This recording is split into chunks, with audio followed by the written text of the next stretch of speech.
Okay, everybody, welcome to NYB. Please pause and copy everything you see on the screen right now.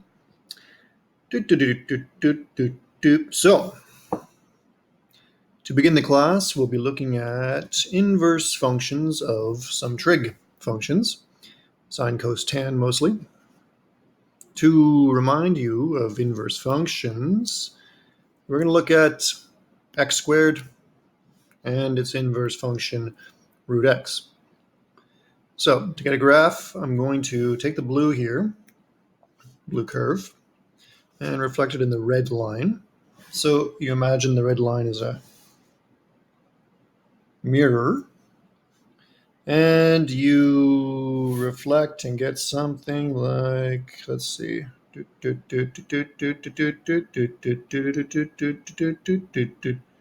you get that, roughly. But if you reflect this arm here, you'll get this part. Now, this you'll recognize as the graph of root x. Problem is we want this inverse to be a function. Okay, so we have to make a choice here. Okay, you want it to pass what's called the vertical line test. So every vertical line can only touch it once. So we're going to choose the top arm or the lower arm. And as you know, we choose the top arm.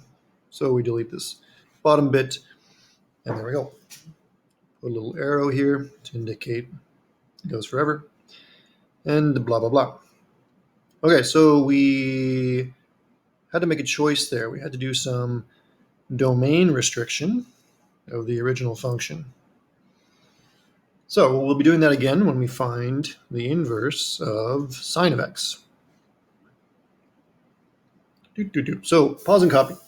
Here's sine x and the diagonal line y equals x. Now, when I do this reflection, I'll give you a better picture below. I'll be getting something that looks sort of like this. Oh boy, shouldn't be more than vertical.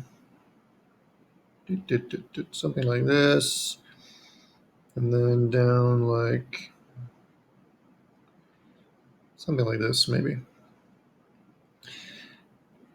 Okay, you'll see that we took only part of sine x, not the dotted part. So the dotted part we discarded, and we kept just the piece between minus pi over 2 and pi over 2.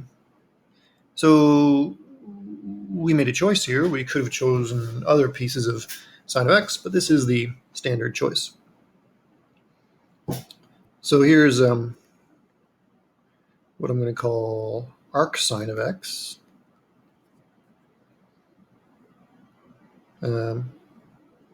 This is also known as sine inverse of x, but I'm going to use the arc sine notation, and I'll tell you why later.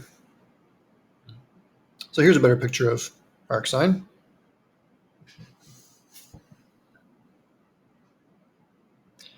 Got a domain, got a range, and pause and copy if you haven't done so already.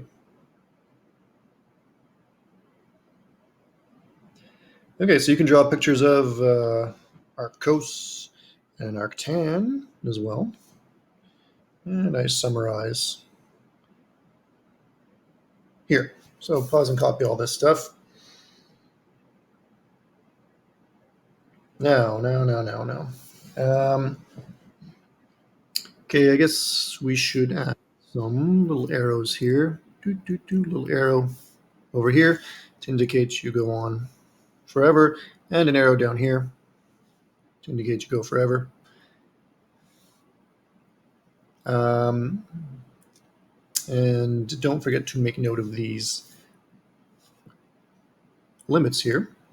Okay, what it's saying is that arctan, when I go way over to the right, what I'm approaching is this horizontal line, y equals pi over 2.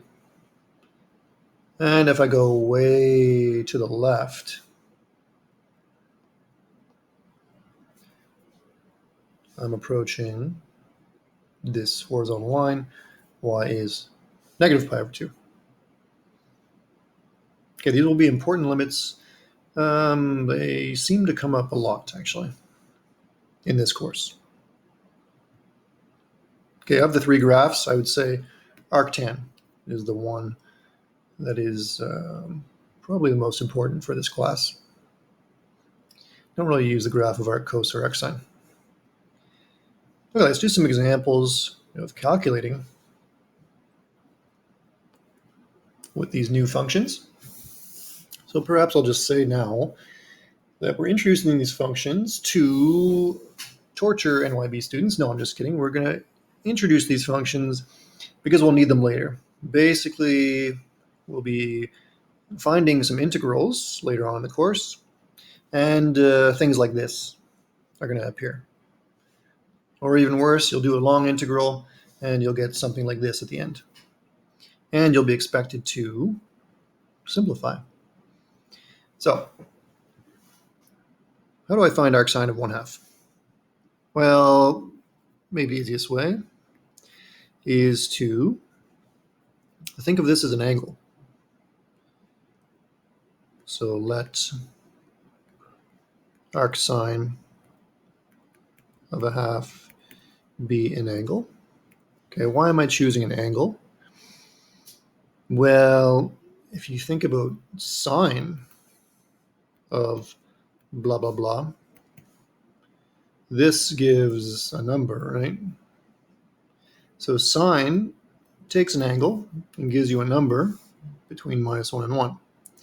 So it stands to reason that arcsine is going to do the opposite. It's going to take a number and give you an angle. Anywho, arcsine, not arcsine, I wonder. Arc. Sine. There we go. So arcsine 1/2 is the theta. So what I will do is essentially apply sine to both sides. So you get 1/2 is sine theta. And now I have a familiar trig equation that I am going to solve. One very important snag is that we have to respect the fact that theta is between negative pi over 2 and pi over 2. Very important snag here. Okay, why is that? Well, let's scroll back up and have a look at our arcsine function, blah, blah, blah, blah. Here we go. See, now arcsine, well, now we're going to put a theta here just to, no, never mind. Where was I? So arcsine always gives you an answer or a result between minus pi over 2 and pi over 2. Okay, it cannot give you something outside of that range.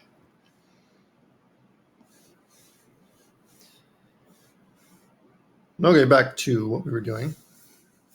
So I'm trying to solve this problem here. Solve for theta. Okay, so which theta gives me 1/2 when I apply sine to it? Okay, from my knowledge of the unit circle, I get pi over 6, right? So that's my answer to arcsine of 1/2. So it equals pi over 6. Okay, it's all very long-winded. You can do it a bit quicker just by saying sine question mark is equal to 1/2, and then find the question mark, keeping in mind that it's got to be between minus pi over 2 and pi over 2.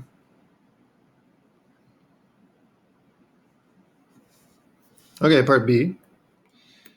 Maybe I'll do it the fast way here. Sine of what angle is going to give me 0? Remembering that it's got to be between minus pi over 2 and pi over 2. Well, what I get is 0. Okay, sine of 0 is 0. Okay, this little arrow I've drawn here, that's my way of saying therefore, or implies.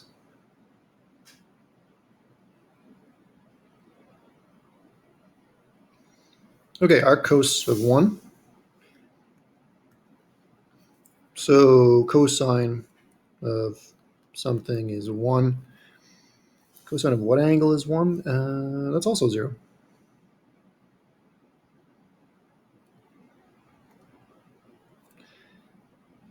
So arc cosine of 1 is 0. Because looking here, cosine of 0 is 1.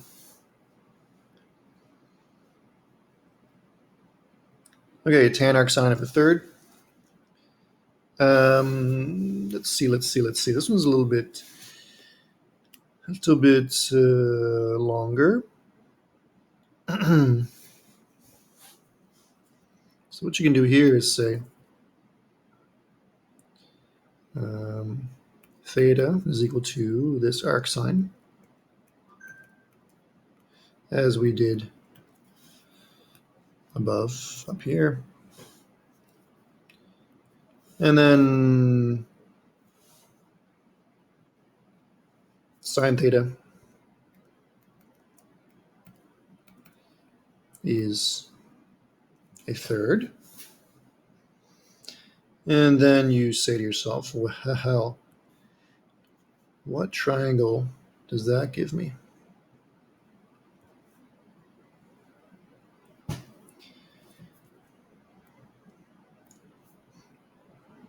So if I put my theta in my bottom left, sine of this theta is 1 over 3.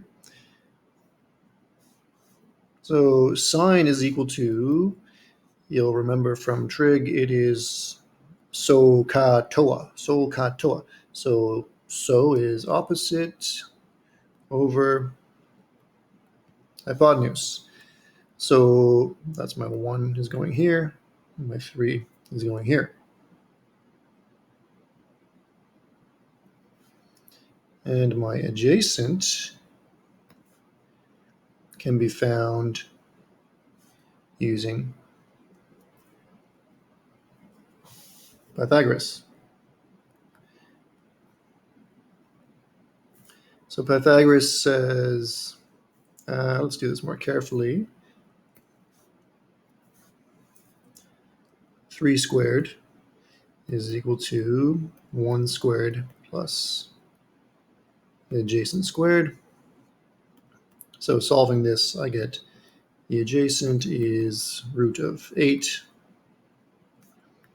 which is 2 root 2.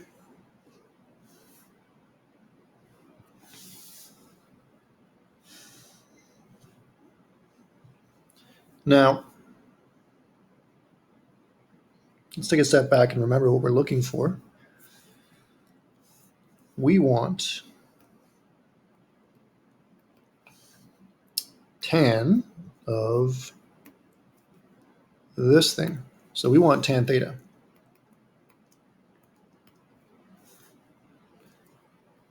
Okay, so now you can see why I drew this triangle. Now I can read tan theta directly off of this triangle. Okay, TOA.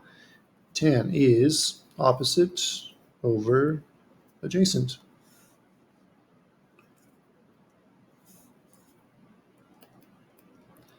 Tan theta is opposite 1 over adjacent 2 root 2.